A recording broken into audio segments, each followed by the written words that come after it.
राधे राधे दोस्तों, स्वागत है आपका मेरे इस चैनल में जिसका नाम है भाव आपके स्टोरी मेरी। तो फ्रेंड, आज मैं आपको लड्डू गोपाल के स्नान जल की एक ऐसी महिमा सुनाने जा रही हूँ जिससे सुन के आपके रोंगटे खड़े हो जाएंगे। जो लोग लड्डू गोपाल को स्नान करा के उस जल को फेंक देते हैं, उस जल की कितनी बड़ी महिमा है। जब जिस औरत को संतान नहीं हो सकती, जब उसने इस जल को पीना शुरू करा तो उसके साथ क्या चमत्कार हुए, कैसे चमत्कार करे लड्डू गोपाल ने, ये सुन के आपके रोंगटे खड़े हो जाएंगे, आपकी आंखों से आंसू नहीं रुकेंगे और आप कभी भी लड्डू गोपाल के स्नान जल को फेंकेंगे नहीं। तो ये महिमा है मध्य प्रदेश की इंदू जी की, और ये सच्ची घटना है। आप ये मत सोचिएगा कि ये कहानी है, ये इंदू जी की कहानी है जो मध्य प्रदेश में रहती हैं। वो बताती हैं कि उनको संतान नहीं होती थी, सबका शादी को कम से कम 8-10 साल हो गए पर उनको संतान नहीं हुई। वो बड़ी परेशान थी, घर वाले भी। तो किसी ने उनको बताया कि आप लड्डू गोपाल को लेके आइए, उसकी सेवा कीजिए और उनको ही अपना पुत्र मान लीजिए। तो इंदू जी ने ऐसा ही किया, वो लड्डू गोपाल को लेके आई और उनको स्नान वगैरह कराती थी, उनकी सेवा करती थी। और जो उनका स्नान का जल था वह उसे कभी फेंकती नहीं थी, उसको प्रसाद रूप में ग्रहण करती थी।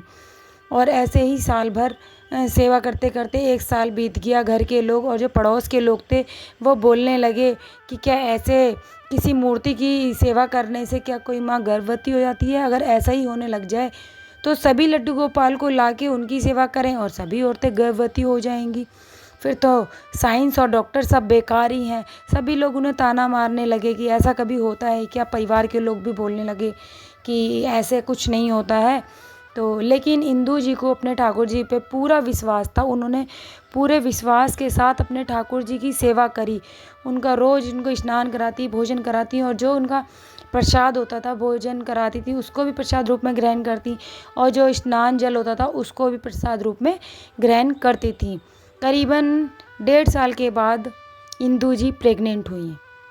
उन्होंने हमें बताया कि 1-1.5 साल बाद मैं प्रेग्नेंट हुई और मुझे बड़ी खुशी हुई कि मैं प्रेग्नेंट हूँ। मेरे परिवार वाले बहुत खुश हुए कि मैं प्रेग्नेंट हुई हूँ। उन्हें लड्डू गोपाल पे थोड़ा भरोसा हुआ कि हाँ, मेरी वाइफ प्रेग्नेंट है।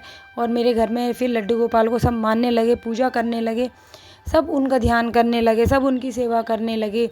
लेकिन जब मुझे तीसरा महीना चल रहा था, मैं डॉक्टर के पास गई, मैंने चेकअप करवाया तो डॉक्टर ने बोला कि आपकी जो कंडीशन है बहुत ज़्यादा क्रिटिकल है, तो या तो माँ बच सकती है या बच्चा। तो थोड़ा सा सबका विश्वास डगमगा गया, लेकिन मेरा विश्वास पक्का था। मैं अपने लड्डू गोपाल की सेवा करती रही। ऐसे ही करते करते मुझे 9 महीने बीत गए। 9 महीने बाद डॉक्टरों ने एक बात और बोल दी जिससे मेरा परिवार पूरा हिल गया कि ना बच्चा बचेगा और ना माँ बचेगी, दोनों में से कोई भी नहीं बचेगा। इतनी कंडीशन इनकी ख़राब है। लेकिन मुझे अपने ठाकुर जी पे पूरा विश्वास था। मैं हमेशा उनकी सेवा करती रही, उनका स्नान जल पीती रही, उनका प्रसाद ग्रहण करती रही। उनको अपने बच्चे की तरह मैंने अपना बच्चा ही मान लिया था उनको। मैं उनकी सेवा करती रही।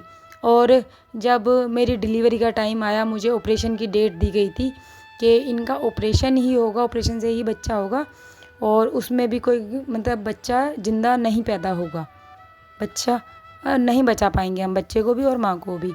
तो जब एक दिन मैं पूजा पाठ करके ठाकुर जी की और उनका प्रसाद ग्रहण करके आराम से बैठी थी, मेरे परिवार वाले भी सब टीवी वगैरह देख रहे थे।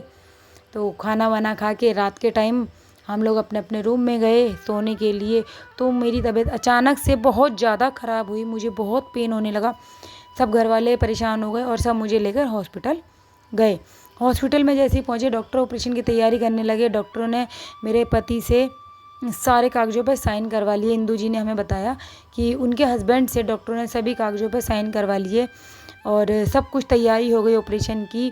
तो मुझे लेबर रूम में लेटाया गया। डॉक्टर ऑपरेशन के लिए तैयारी कर रहे थे और इतनी देर में ही मेरे को जो पेन था वो बहुत तेज़ हो गया, मतलब दर्द इतना तेज़ बढ़ गया और देखते ही देखते मुझे नॉर्मल डिलीवरी हुई। दोस्तों, मुझे बिल्कुल नॉर्मल डिलीवरी और एक प्यारा सा बेटा मुझे हुआ है। इंदू जी ने बड़ी खुशी के साथ हमें ये बताया कि उनको एक प्यारा सा बेटा हुआ और माँ और बेटे दोनों ही ठीक थे।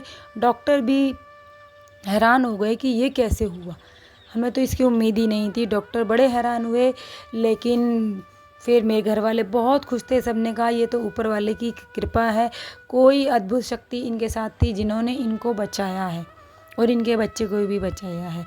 तो मेरे घर में अब ठाकुर जी को बहुत प्यार करने लगे सब, जब ये चमत्कार देखा सब। और आस पड़ोस के लोग भी मेरे ठाकुर जी के दर्शन करने आने लगे, घर में बहुत भीड़ लगने लग गई।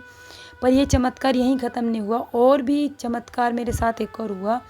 क्योंकि हिंदू जी बताती हैं कि कहते हैं कि जब माँ गर्भवती होती है तो वो जैसा अन्न ग्रहण करती है, जो वो खाती है और जो चीज़ें वो करती है, वो चीज़ें उसके बच्चा भी सीखता है पेट में ही। तो जो मेरा बच्चा था वो भगवान को बड़ा मानता था, क्योंकि मैं भी बहुत सेवा करती थी। वो ठाकुर जी को इतना प्यार करता था, इतनी उनकी सेवा करता था, उनको उनको बड़ा, मतलब जैसे मेरा बच्चा बड़ा हुआ तो वो बहुत उसको अच्छा लगता था ठाकुर जी के साथ खेलना, ठाकुर जी से बातें करना। वो हमेशा ठाकुर जी के साथ ही लगा रहता है। और मेरे बच्चे की जो शक्ल है, वो कहते हैं ना, या तो माँ पे जाती है या पापा पे जाती है, लेकिन मेरे बच्चे की जो सूरत है वो बिल्कुल मेरे ठाकुर जी के जैसी है। ऐसा लगता है कि दोनों भाई भाई हैं।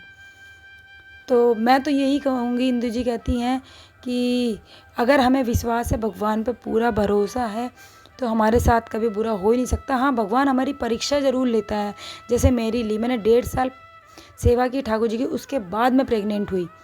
तो वो हमारी परीक्षा ज़रूर लेता है कि भक्त को मुझ पे विश्वास है या नहीं। तो इसलिए अपने विश्वास को कभी डगमगाएं ना, अपने ठाकुर जी की खूब सेवा करें। वो हमेशा हमारे साथ हैं, हर परिस्थिति में वो हमारा साथ देते हैं। तो अगर आपको मेरी वीडियो पसंद आई हो, वीडियो अच्छी लगी हो, तो प्लीज़ मेरी वीडियो को लाइक कीजिए।